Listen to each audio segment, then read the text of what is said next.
ఆంధ్రప్రదేశ్లో ఉపాధి కరువైందా? ఈసారైనా సొంత రాష్ట్రంలో ఉద్యోగం చేసుకోగలమా? వచ్చే కొత్త ప్రభుత్వం జనం అభిలాషను పట్టించుకుంటుందా? ఇప్పటికే ఉద్యోగ ఉపాధి అవకాశాలు లేక రాష్ట్రం విడిచి వలస వెళుతున్న వారికి నూతన ప్రభుత్వం అండగా నిలబడనుందా? ఇకనైనా ఆంధ్రప్రదేశ్లో వలసలకు చెక్ పడుతుందా?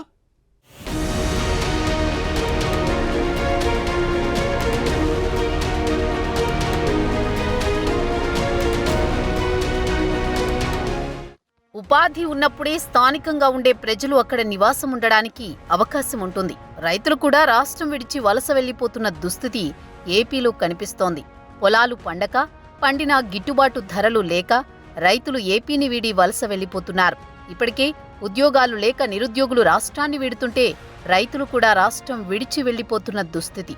అయితే ఏపీలో ఉపాధి కరువై ప్రజలంతా దీనస్థితిలో ఉన్న తరుణంలో రాబోయే నూతన ప్రభుత్వమైనా ఉపాధి కల్పించే దిశగా ఆలోచన చేస్తుందా? ప్రజల అభిలాషను నెరవేర్చేనా? ఈసారి అయినా సొంత రాష్ట్రంలో ఉద్యోగం చేసుకోగలమా?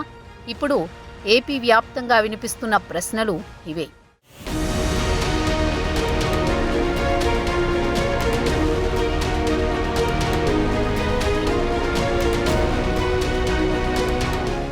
ఎక్కడైనా రాజధాని ఉంటేనే ఉపాధి అవకాశాలు మెరుగవుతాయి. అయితే ఏపీకి ఏది రాజధానో ఎవరికీ తెలియదు. రాజధాని లేకపోవడంతో పెట్టుబడులు రాలేదు, పరిశ్రమల ఊసేలేదు.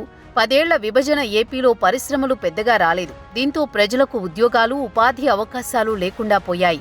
ప్రభుత్వాలు ఇచ్చే తాయిలాల మీదే ప్రజలు ఆధారపడి బతకాల్సిన దుస్థితి.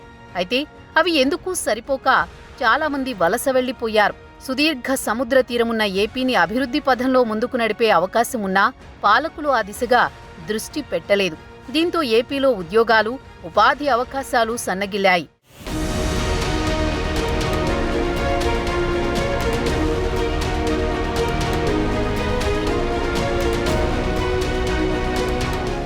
సొంత రాష్ట్రంలో ఏ ఉద్యోగమో చేసుకుంటూ కుటుంబానికి, తల్లిదండ్రులకు దగ్గరగా ఉండొచ్చనుకుంటున్న చాలామంది ఏపీ యువత కలలు సాకారమయ్యేదెప్పుడు అన్నదే $1 మిలియన్ ప్రశ్న. పరిశ్రమలు రావడం వలన ప్రత్యక్షంగా ఉద్యోగాలు రావడం మాత్రమే కాదు, పరోక్షంగా అనేక మందికి ఉపాధి దొరుకుతుంది. దీంతో వలసలు తగ్గుతాయి. అందరూ కుటుంబానికి దగ్గరగా ఉండే అవకాశం ఉంటుంది. ఇప్పుడు ఏపీలో రాబోయే కొత్త ప్రభుత్వం ఉద్యోగ, ఉపాధి అవకాశాలపై దృష్టి పెట్టి వలసలను నిరోధించేలా పనిచేయాలన్న ఆకాంక్ష అందరిలోనూ కనిపిస్తోంది.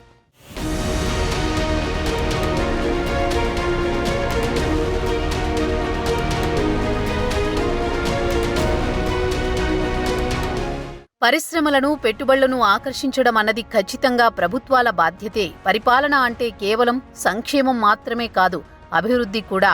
సంక్షేమం, అభివృద్ధిని 2 కళ్లుగా చేసుకుని పాలిస్తేనే ప్రజలు సుభిక్షంగా ఉంటారు.